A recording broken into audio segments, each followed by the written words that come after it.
Buenas, amigos, de todas as querências. Como é que estamos, pessoal? Tranquilo? Pessoal, o videozito hoje é para uma homenagem, né, pessoal, que a gente vai fazer ao nosso povo gaúcho, né, a cultura gaúcha, que essa semana se comemora a Semana Crioula.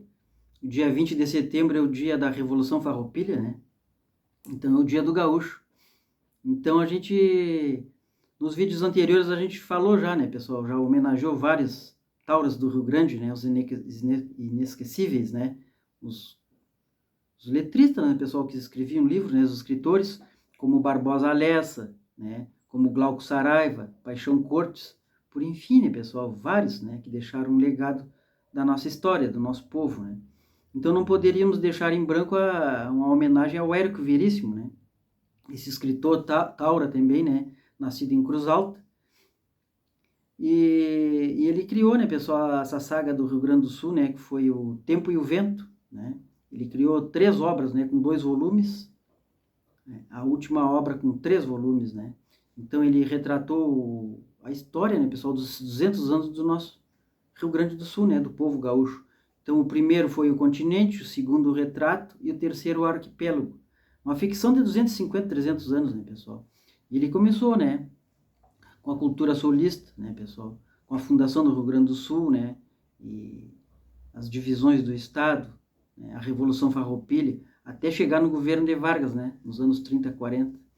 Então ele fez esse romance histórico, né, pessoal, com uma linguagem bem regionalista, né, da nossa tradição, né, com análise psicológica, tudo, né, das questões do interior. Então ele estudou, né, pessoal, ele pesquisou a fundo, né, a história e aí juntou, né, a imaginação com a história e deu, né, essa obra literária grandíssima, né, que foi reconhecida em todo o país e fora, no exterior, né. Então, O Tempo e o Vento foi uma saga falando da nossa cultura, né, desde a fundação, da linguagem, né, pessoal. Depois porque antigamente o gaúcho ele era meio selvagem, né, pessoal. A criação do gaúcho foi dos espanhóis com os nativos indígenas daqui, né, pessoal. Então, eles não tinham casa, não tinham moradia. A moradia deles era o lombo do cavalo, né? O pampa era a casa, a querência, né, pessoal? Então o gaúcho ele vivia assim, os primórdios, né? Então a Ana Terra, que foi a primeira família, as primeiras que vieram foi a família Amaral, a família Cambará, a família Caré e a família Terra, né? Depois teve as outras famílias, mas foram as primeiras. Então ele estudou, pesquisou sobre essas famílias. Então tinha umas guerras muito grandes de famílias, né? Os Amaral com os Terra, né? Depois entrando os Cambará e a família Caré. Então é uma saga importantíssima, né, pessoal? Que divulgou e expandiu a nossa cultura à frente, né? Porque a tradição gaúcha é a tradição mais, né, pessoal, ela é a mais destacada do país, né? Que leva à frente. Então o gaúcho ele criou naquele canto dele no Rio Grande do Sul, mas ele não, ele passa esse bem-estar dele de um lugar pequeno para ser universal, né? Tem gaúchos por mundo afora, né? Então levou a tradição. Então nessa meia história assim, né, pessoal, o Érico Veríssimo ele conseguiu retratar, né, a passagem depois da chegada dos colonos, né, nos séculos 19 a 20, século 20, a chegada dos colonos, né, europeus, que aí veio os italianos, os alemães, né, os italianos ficando no lado da serra, os alemães para o Vale dos Sinos e região da Campanha, e aí foi unificando ali o estado e foi mudando um pouco, né, pessoal, o linguajar, mas ainda ficou um sotaques, como ele fala no livro, né, tem sotaques que a Ana Terra foi uma mulher lerena, né, pessoal, uma mulher faca na bota. Então, no termo gauchesco, ela tinha que ser assim, né, pessoal, naquela época, né. Então, vivia em carroças, vivia em lombos de cavalo, e aí se querenciaram em Santa Fé, na cidade de Santa Fé que começou tudo, né, pessoal. Então, a história é grandíssima, né, a história é linda. Então, agora eu vou editar umas partes do Tempo e o Vento, né, para o pessoal ir curtindo e para a gente ir, né, homenageando a Semana Farroupilha, né, Semana do Gaúcho.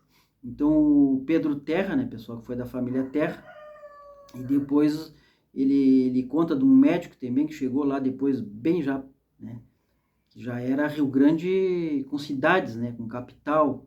Aí foi trocando né, mas o segmento, os livros, essa obra dele literária, fora do normal, riquíssima, né, pessoal? Rica. Falando da nossa cultura, do nosso tradicionalismo como é, né? Então ele explorou, né, pessoal? Ele foi a fundo, ele estudou os povos, ele escreveu os livros estudando, né? Então o gaúcho tinha várias linguagens, o gaúcho mesmo ele era violento, né? Era de briga, era de guerra, eles não tinham uma educação religiosa, né? Eles foram descendência de hispanos, né? Da Espanha, que veio das Ilhas Canárias, que vinham os mercenários de lá, que eram tipo uns gladiadores, eram os que mais brigavam, né, pessoal? Porque naquela época as guerras eram só de garrucha, um tiro, dois, né? O resto era na adaga. Então eles eram exímios, esses espanhóis das Ilhas Canárias eram exímios, né? E aí começaram a cruzar com os nativos, né? Que aí veio a coragem, a bravura dos índios, né? Então esse linguajar ficou meio assim, né? Meio rude, né? De índio com sotaque castilhano, assim, acastilhanado espanhol, né? Das Ilhas Canárias. Então o gaúcho ele não tinha muita crença, muita fé, quase nada. Ele tinha que... O objetivo dele era lutar para não morrer, né? E as brigas de famílias, depois que veio introduzindo os jesuítas, que vieram trazendo educação religiosa, aí o gaúcho foi trocando, né, aquele jeito rudimentar dele, assim, e foi ficando mais civilizado. Mas as origens ficou sempre a mesma, né, pessoal? E o gaúcho é daqueles que mais sim, sim do que não, não, né? Ele não tem muito rodeio no linguajar. E o gaúcho tradicionalista é assim, né, pessoal? De bombacha, chapéu, boina, né? Lenço. Que aí vem também os maragatos e os chimangos, né? Mas o gaúcho vai além disso, né? Vai além da vestimenta, né, pessoal? Como dizia a Paixão Cortes, que o gaúcho é um estado de espírito. Não deixa de ser, né? Porque tem gaúchos executivos trabalhando no escritório, mas são gaúchos, tomam chimarrão, né? E cultuam a tradição, né? Tem os CTGs, os finais de semana, né? Que é o Centro de Tradições Gaúchas. E assim como a mulher, como a prenda também, né, pessoal? Né? Porque o gaúcho, o nome gaúcho, quem dá o regionalismo daqui é assim, né, pessoal? Essa tradição, né? Esse amor pela pátria gaúcha, né? Que o gaúcho considera o Rio Grande do Sul como pátria. Mas ela foi passada universal, né, pessoal? Então, por exemplo, um jogador de futebol, né? Ronaldinho Gaúcho, ele pegou o sobrenome gaúcho porque deram para ele, né? Então ele é do Sul, então ficou aquela marca, né? O gaúcho tem a marca, né? Não só por andar a rigor, a caráter, a pilcha, mas também ele é o gaúcho no ser, né? Renato Gaúcho é um sobrenome que os de fora que colocam, né? Para dar o destaque do gaúcho. Então o gaúcho é aquela cultura assim, né, pessoal? É aquela raça castilhana, né? Um linguajar mais puro, mais rude, mais certo, assim, né? Bem... Então é isso aí, né, pessoal? A gente vai editar umas partes do Tempo e o Vento para homenagem da Semana Crioula, né? E falando da instância, da primeira instância, né, pessoal, para dar uma pincelada no vídeo anterior, da estância que tem em Vacaria, né? E é a fazenda que tem lá até hoje, a Fazenda do Socorro, com 250 anos, né? Então a gente já falou nos vídeos anteriores. Então, era isso aí, pessoal, né? É só ir curtindo os vídeos agora que a gente vai fazer as postagens, editar o Tempo e o Vento, essa obra do Érico Veríssimo, que tem uma praça lá em Cruz Alta com o nome dele, né?